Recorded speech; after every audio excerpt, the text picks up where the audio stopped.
The excuses have started from certain, not all, but certain Manchester United fans. Now they're saying, if Casemiro was playing, they would have won the game. Right? That's what they're saying now.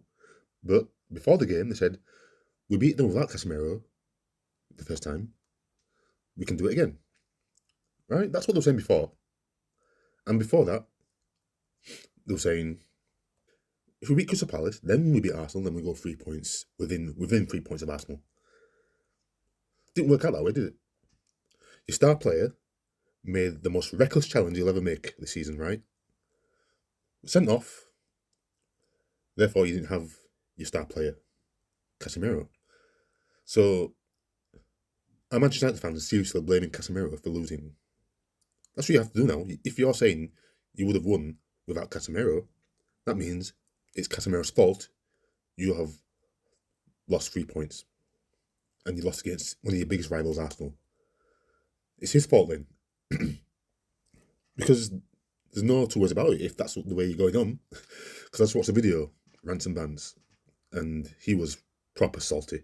In fact, I'll show you how salty he was. This possession and all that, like when I'm looking at this game yesterday, when I'm completely looking at the game yesterday, there's so many positives to take from the game if you're a Man United fan, coming from where we were. Like Arsenal fans are going on like they've done this shit overnight, bro. Like this is like 4 years with Arteta. It's closer to 4 months with our manager. Do you know what I'm saying? In 4 years' time, yeah, under this manager, we're going to be so far clear of what Arsenal are doing right now. I'm not really worried, bro. Do you know what I'm saying? I'm not really worried because the gap between us and Arsenal, considering there's about a 3.5 to 4 year head start, is not that big. It's not that big. It's not as big as people think it is. I think.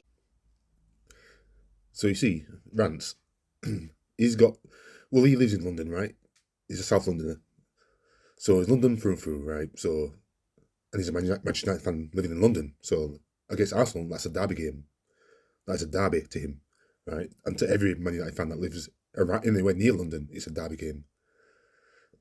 And I'm beginning to think he's suffering from cognitive dissonance because he seems to be labelling Arsenal fans what he is, emotionally unstable. Because if you look at his watch-alongs, his highlights, the guy is crazy. Like, when it comes to Arsenal, he's crazy. So, but anyway, Man United fans need to take the L, stop coming up with excuses, right? You're not as good as Arsenal at the moment, right?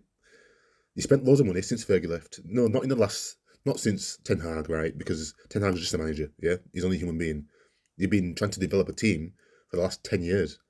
You spent billions, well, I won't say billions, but over $1 billion on a team which hasn't delivered. In that time, you've won the FA Cup and you've won the Europa League. I think that's it. That's not what you spend £1 billion for.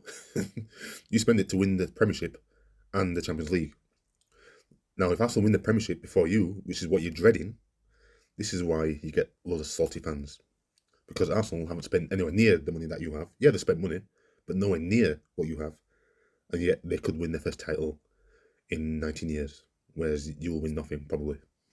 Well, actually, no, you could win something because you're still in four tournaments. So, you could win something. You could win the League Cup, you could win the FA Cup, you could win the Europa League. So, yeah, you could win something, but you're not going to win the Premier League anyway, that's for sure. And what you have to do is join the Spurs Club. Be salty and get your popcorn out and try and watch other teams beat Arsenal.